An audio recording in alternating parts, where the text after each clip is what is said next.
قومی نقصان سمجھتے ہیں یا صرف صحافتی نقصان سمجھتے ہیں, صرف اپنا خاندانی نقصان سمجھتے ہیں. ہمارے دوسرے مہمان عمر ایاز خان صاحب ہیں, یہ خالد خان ڈرائیور جو تھے شہید ان کے والد ہیں, ان سے بھی بات ہوگی. اور ہمارے چوتھے مہمان سلیم صافی صاحب ہیں, سینئر تجزیہ کار اور صحافی ہیں. کراچی میں ہمارے ساتھ عبدالعزیز صاحب ہیں, وقاص عزیز شہید ٹیکنیشین جو تھے ہمارے جو شہید ہوئے ان کے والد ہیں. سب سے پہلے عمر صاحب میں نے آپ کی طرف آنا ہے. آپ ایک پہلی بات تو یہ ہے کہ جس کا بیٹا چلا جائے اس کی کوئی ریپلیسمنٹ نہیں ہوتی, اور آپ کا جو نقصان ہوا ہے اس نقصان کو دنیا کی کوئی طاقت اب پورا نہیں کر سکتی. لیکن اس کے باوجود میں آپ کو یہ یقین دلواتا ہوں کہ ایکسپریس کا ہر بچہ, ہر ورکر آپ کا بیٹا ہے, اور پوری صحافتی برادری کا کوئی بھی جو ہمیں سلیم صافی صاحب ہیں اور جتنے بھی صحافی ہیں پاکستان میں, ان سب کی طرف سے میں آپ کو یقین دلواتا ہوں کہ ہم سب آپ کے پوری زندگی کے لیے بچے ہیں. آپ کو جب بھی ہماری ضرورت پڑے ہم آپ کے ساتھ کھڑے ہوں گے. بالکل. اب میں چاہتا ہوں کہ ہمارا خود اپنا بچے بھی انشاءاللہ اسی میں آئے گا دوبارہ. ہم ڈرنے والے, ہم لوگ کسی کو کچھ نہیں بولتے, اگر ہم لوگوں کو کوئی مارتے پرواہ نہیں ہے, لیکن ہم لوگ کسی کے ساتھ کوئی دشمنی نہیں ہے. ہمارا بچے عوام پاکستان عوام کی خدمت کرے گا. آپ کے جو صاحبزادے تھے وہ ڈرائیور تھے بیسیکلی. ہاں, سب سے خطرناک ڈرائیور تھا ایکسپریس کے. سما میں بھی نہیں تھا, جیو میں بھی نہیں تھا, ایکسپریس میں بھی نہیں تھا. پہلا ڈرائیور یہ تھا. وہ جگہ میں جاتا تھا جو دوسرا ڈرائیور انکار کرتا تھا. تو جب یہ شہادت کی اطلاع ملی تو آپ گھر پہ تھے اس وقت؟ میرے کو لاہور سے ملا, گھر پہ تھا. اس سے 5 منٹ پہلا یا 10 منٹ پہلا ہمارا گھر والے کا بھائی بیمار تھا, تو اس نے فون کیا, بولا تم بیٹھ جاؤ, ہمارا 9 بجے چھٹی ہو جائے گا, میں آ جاؤں گا, تمہارے کو اسپتال لے کے جاؤں گا. ماموں کو بولا تم لیٹ جاؤ. جب وہ لیٹ گیا تو لاہور سے خبر آیا, تو بولتے ہیں لاہور میں ہمارا بابی ہے. وہ کیا بولے ابھی لاہور سے خبر آیا ایئرپورٹ والے روڈ پہ کوئی دھماکے ہو گیا, پیرنگ ہو گیا. ایسی بات کرتی, اس کے بعد اس نے بولا بھائی پریس والی گاڑی کے اوپر بھی پیرنگ کیا کسی نے, آپ خالد کو فون کرو کدھر ہے. جب میں نے موبائل میں لایا تو آواز نہیں جا رہا, گھنٹی جا رہا تھا لیکن کوئی اٹھاتا نہیں تھا. تو پھر گاڑی کی جو اندر وہ موبائل ہے اسی کے اوپر کیا, تو اس نے بولا ٹھیک ہے, وہ ہم لوگ کا باسی اسپتال میں وہ شہید ہو گیا. بس باقی ہمارے کو کچھ پتہ نہیں لگا. آپ کے کتنے بیٹے ہیں؟ 4 تھا اس کے ساتھ. ٹھیک, 3 بیٹے دوسرے ہیں, ان سے بڑے ہیں چھوٹے ہیں؟ چھوٹے ہیں. وہ کیا, اور 2 تو سبق پڑھتے ہیں مدرسے میں, اور 2 جو ہے وہ ایک جو ہے وہ کام کرتے ہیں, کبھی ٹیکے کا کام ملتا ہے کبھی نہیں ملتا ہے. ٹیکے کا کام کرتا ہے, یہ پینٹ شرٹ سلتا ہے کمپنیوں میں جو باہر ملک جاتا ہے. ٹھیک. یوسف صاحب, آپ کے جو صاحبزادے تھے محمد اشرف وہ گارڈ تھے, اور ایک تو میں اظہار افسوس ہی کر سکتا ہوں اس وقت اپنے تمام ادارے کی طرف سے, صحافتی برادری کی طرف سے. پرویز جی صاحب ابھی آپ کے ساتھ گفتگو بھی کریں گے, تو ہم ریپلیسمنٹ نہیں دے سکتے ان کی, لیکن اس کے باوجود ایک سہارا ہم آپ کے ساتھ ہیں. آپ سمجھیں کہ ہم آپ کے بچے ہیں, اور اسی طرح پوری زندگی آپ کی خدمت کریں گے جس طرح آپ کے بیٹا آپ کی کرتا رہا. تو جب آپ کو اطلاع ملی تو آپ کہاں تھے اس وقت؟ میں سوزوکی ڈرائیور ہوں, ڈرائیوری کرتے ہوئے ایک باڑا لے کے سمجھو کہ نکلا ہوا تھا باہر, نمائش چورنگی پہ تھا. اس ٹائم پہ جب مجھے گھر والوں نے فون کیا, بتایا نہیں, یہ بولا کہ آپ جلدی گھر آ جاؤ, کوئی مسئلہ ہے. میں صدر پہنچا ہوں, تو صدر میں گاڑیاں واڑیاں نہیں تھی, سی این جی بند تھا یا ایسا کوئی مسئلہ تھا, تو وہ گاڑیاں شارٹ ہوتی ہیں اس ٹائم پہ. تو پھر میں رکشے میں بیٹھ کے گھر گیا ہوں, تو بچے نے پھر دوبارہ فون کیا, بولا ابو گاڑیاں کم ہیں, آپ جلدی گھر آ جاؤ. میں نے بولا ہاں بیٹا, میں گھر پہنچ چکا ہوں تقریباً علاقے میں. گھر پہنچا ہوں تو گھر والے سب پریشان ہے, ایسا لگ رہا ہے. بولا آپ کھانا کھا لو پہلے. بچی چھوٹی ایک میری کھانا لے کے آئی, بولا ابو جلدی سے کھانا کھا لو, بھائی کو چوٹ لگی ہے, آپ پھر اسپتال جاؤ گے. اس کو بھی بتایا نہیں گھر والوں نے. تو بہرحال وہ میں نے بولا نہیں کھانا میں نہیں کھاتا ہوں, پہلے بتاؤ کیا بات ہے. بہرحال جب انہوں نے بتایا کہ بھائی اس طرح ایسا مسئلہ ہے, وہ اسپتال گئے لے کے اس کو, اور زخمی ہے. تو اسپتال سے میرا بھائی ایک کزن ہے سمجھو, ایوب نام ہے, اس نے ان کو گھر والوں کو نہیں بتایا تھا کہ شہید ہو چکے ہیں, کہ وہ ایک دم جو جھٹکا لگتا ہے وہ جان لیوا بھی ثابت ہو سکتا ہے ماں کے لیے خاص کر. تو بھائی وہ اطلاع جیسے ایمبولینس کی آواز, میں نے اس کو پھر دوبارہ فون کیا تو ایمبولینس کی آواز سنی میں نے. وہ اس ٹائم وہاں سے عباسی سے اس کو لے کے جا رہے تھے سرد خانے میں ملیر. تو میں ایمبولینس کی آواز سن کے میں پریشان ہو گیا. میں معاملہ کیا ہے بھائی؟ پھر اس نے بتایا کہ اس طرح شہید ہو گیا بیٹا آپ کا. بس پھر آپ جانتے جو کیفیت انسان کی ہوتی ہے بھائی, پھر تو پوری رات سمجھو. اشرف صاحب کی والدہ کیسی ہیں؟ ٹھیک ہیں اس وقت؟ بہت اللہ رحم کرنے والا ہے. باقی حالت صحیح نہیں, بہنوں کی بھی, 2 بہنوں کی اور والدہ کی. اللہ ان کے اوپر رحم کرے. کہ میں تو مرد ہوں, تھوڑا سا اپنے آپ کو سنبھال لیتا ہوں ان کے سامنے. بعد میں تو خیر میں بھی حالت دل سے آپ کے اور کتنے بچے ہیں, کتنے بیٹے ہیں آپ کے؟ میرے 2 بچے شادی شدہ ہیں, وہ اپنے گھر بار کے ہیں, بچے ہیں ان کے, بال بچے دار ہیں. 2 بچے پڑھتے ہیں, ٹھیک, چھوٹے. اللہ رحم کرے. پرویز جی صاحب, آپ نے ساری گفتگو سنی. اب دیکھیے, فوج محفوظ نہیں, پولیس محفوظ نہیں, مسجدیں محفوظ نہیں, امام بارگاہ محفوظ نہیں, اب صحافی بھی محفوظ نہیں ہیں. تو حکومت کیا کرنا چاہتی ہے؟ کیونکہ جتنی خاموشی ہے حکومت کی طرف سے, وہ لوگ اس پہ بہت پریشان ہیں. جاوید صاحب بہت بہت شکریہ, آپ نے مجھے موقع دیا کہ میں آپ کے سوال کا جواب دے سکوں.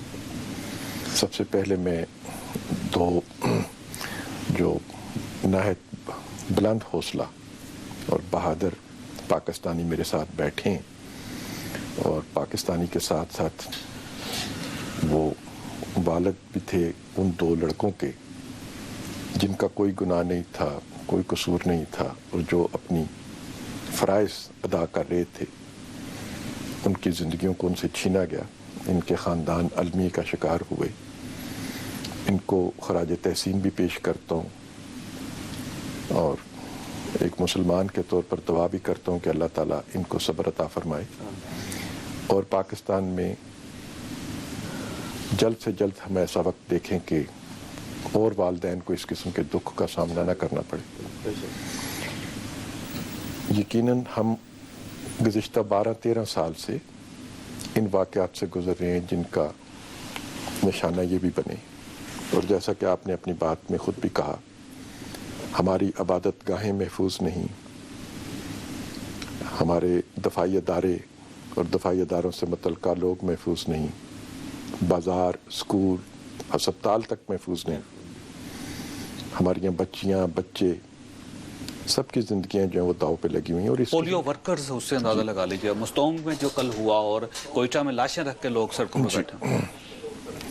جو لوگ ہمارے بچوں کے مستقبل کو معذور بنانے کے لیے تلے ہوئے ہیں, ایک طرف وہ ہیں جو ان بچوں کو معذوری سے بچانے کے لیے نکلتے ہیں منہ میں ایک دوائی کا قطرہ پہرانے کے لیے.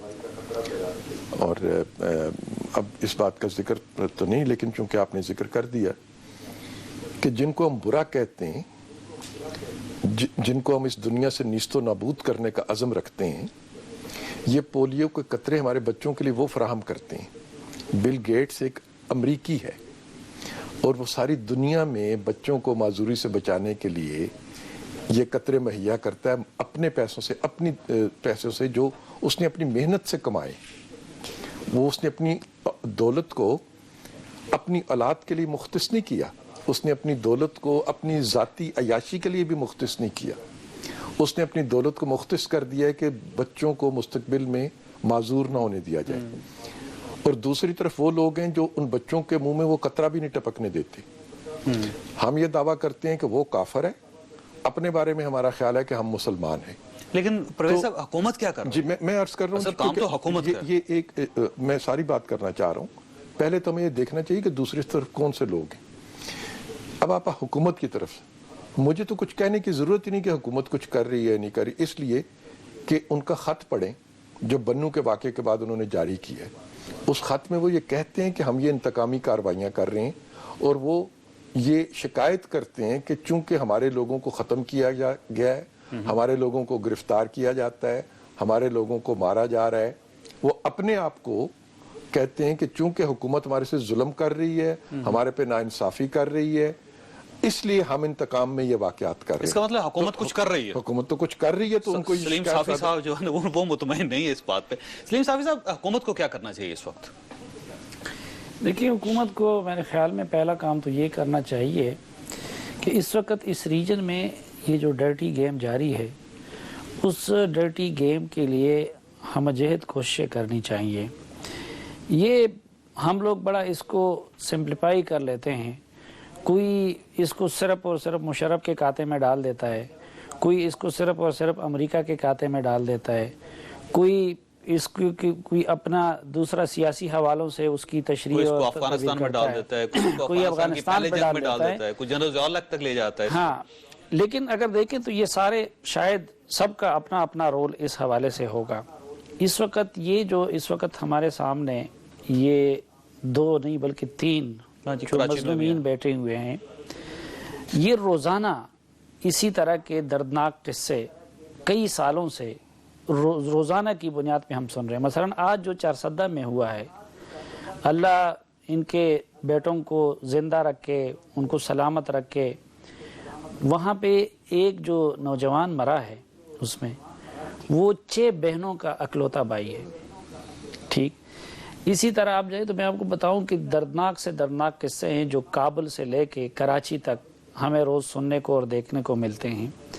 کل آپ دیکھیں یہ جو اس روز بمباری ہوئی وہاں پہ، تو جو وہاں کے عام لوگ ہیں وہ بیچارے تو کئی سالوں سے 2 بندوق والوں کے درمیان سینڈوچ بنے ہوئے ہیں۔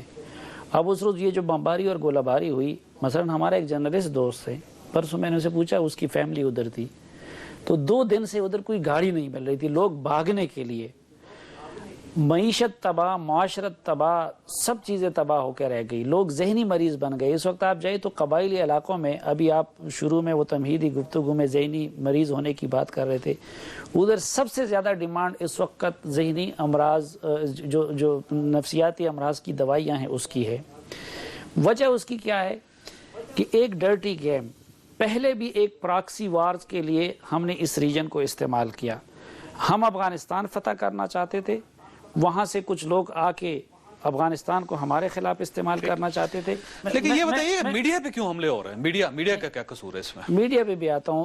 دیکھیں، ایک تو یہ کہ وہ پورا جو نیریٹو جو ان لوگوں کو ہم نے ازبر کرایا تھا، یعنی یہ جو ملیٹنٹ ہے جو اس وقت آپ کو مار رہے ہیں، جو مجھے مار رہے ہیں، ان کے ساتھ ایک تو ٹریجڈی یہ کہ ہماری ریاست نے اسی رستے پہ لگا کے ان کو چھت پہ چڑھا دیا اور نیچے پھر ان کے پاؤں سے وہ سیڑھی کسکا دی۔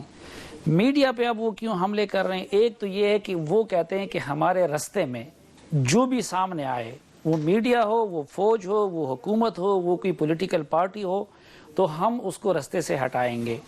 جو وہ کہتے ہیں کہ ہمارے ساتھ ہیں وہی ہمارے ساتھ ہے، جو ہمارے ساتھ نہیں ہے۔ اور ان میں بعض لوگوں کی کنوکشن کا یہ عالم، مثلا یہ جو قاری حسین جس کو ہم استاد فدائین کہتے ہیں، اس نے اپنے سگے بھائی کو بھی فدائی تربیت دے کے اپنے سگے بھائی سے خودکش حملہ کرایا تھا، اس نے اپنے سگے باپ کو بھی یہ تربیت دی تھی۔ اب میڈیا کے بارے میں ایک تو ان کا تصور وہی ہے جو ہمارے ہاں لوگوں نے پھیلائی ہوئی ہے کہ یہ تو امریکی ایجنٹ ہے، یہ تو انڈین ایجنٹ ہے، اس میں ہم سب بھی ذمہ وار ہیں کیونکہ ہم ایک دوسرے کے بارے میں بھی یہ الزامات لگاتے ہیں۔ دوسرا، کلیکٹیولی جن چیزوں کو ہم ڈیفینڈ کرتے ہیں، جمہوریت کو، آزادی کو، ظاہری بات ہے اس چیز کو وہ لوگ شریعت کے خلاف سمجھتے ہیں، پھر یہاں پہ جو قانونی لطیفہ اور اس کے مظاہر ہیں وہ اس کو بھی اپنی شریعت کے۔ لیکن اس وقت جو سب سے ان کو بڑا گلہ ہے، ایک تو وہ کہتے ہیں کہ تم لوگ یک طرفہ رپورٹنگ کرتے ہو، وہ کہتے ہیں کہ ہمارے ہاتھوں کے مرنے والوں کا، وہ ملالہ ہو یا کوئی دوسرا ہو، اس کا تو آپ لوگ رونا روتے ہیں، لیکن وہ کہتے ہیں کہ جو ہمارے خلاف ہوتا ہے، جو بمباریاں ہوتی ہیں مثلا، اور یہ حقیقت بھی ادھر ہمارا ایکسس بھی نہیں ہے۔ اب جو لاسٹ ویک بمباری ہوئی تھی، نہ آپ کو جانے دیا جا رہا ہے، نہ مجھے جانے دیا جا رہا ہے کہ بھئی ہم دیکھیں ادھر کیا ہوا ہے، بے گناہ مرے ہیں، یا کل جو کچھ وہاں پہ ہوا ہے۔ ایک تو یہ چیز، دوسرا ان کو یہی کہ بھئی آپ لوگ ہمیں تو دہشت گرد کہتے ہیں، ہم نے اپنا نام طالبان رکھا ہے یا مجاہدین رکھا ہے، آپ ہمیں دہشت گرد کہتے ہو۔ دوسری طرف سے جو نام وہ لوگ ان کو اپنے لیے پسند کرتے ہیں، تو وہ رپورٹنگ سے لے کے تجزیہ تک اور لینگویج تک سب چیزوں پہ وہ معترض ہیں۔ وہ یہ چاہتے ہیں کہ بیلنس ہونا چاہیے۔ اگر فرض کیجئے کہ حکومت کی طرف سے رپورٹنگ ہو رہی ہے یا اسٹیٹ کی طرف سے ہو رہی ہے، تو ہمارا جو ورژن ہے وہ بھی اخبارات میں آنا چاہیے، لیکن اخبارات میں بھی آتا ہے، میڈیا میں بھی آتا ہے، لیکن اس کا مطلب یہ تو نہیں ہے کہ ان جیسے لوگوں، یہ غریب لوگ جو ہے، ان کے دونوں صاحبزادے سے 12-12 ہزار روپے مہینے کے لیتے تو 12-12 ہزار روپے کو بڑی رقم نہیں ہوتی، اور ان کے صاحبزادوں کو، جو غریب آدمی، عام آدمی ہے، جن کا کوئی قصور نہیں ہے کسی جگہ پہ، نہ وہ امریکہ کو لے کے آئے، نہ وہ افغانستان کو نکالنا چاہتے ہیں، نہ وہ طالبان کے خلاف جہاد کر رہے ہیں، نہ ان کے خلاف لڑ رہے ہیں، ان کے بچوں کو مار دینا یہ تو کوئی انسانیت نہیں ہے۔ میں ایک بریک لوں گا، بریک کے بعد میں نے عبدالعزیز صاحب کی طرف آنا ہے، اور ان کے بعد پرویز رشید صاحب سے ایک بڑا سمپل سا سوال کرنا ہے کہ کیا میڈیا کو پروٹیکشن گورنمنٹ دے سکتی ہے یا نہیں دے سکتی ہے۔ چھوٹی سی بریک، اور بریک کے بعد واپس آ رہے ہیں۔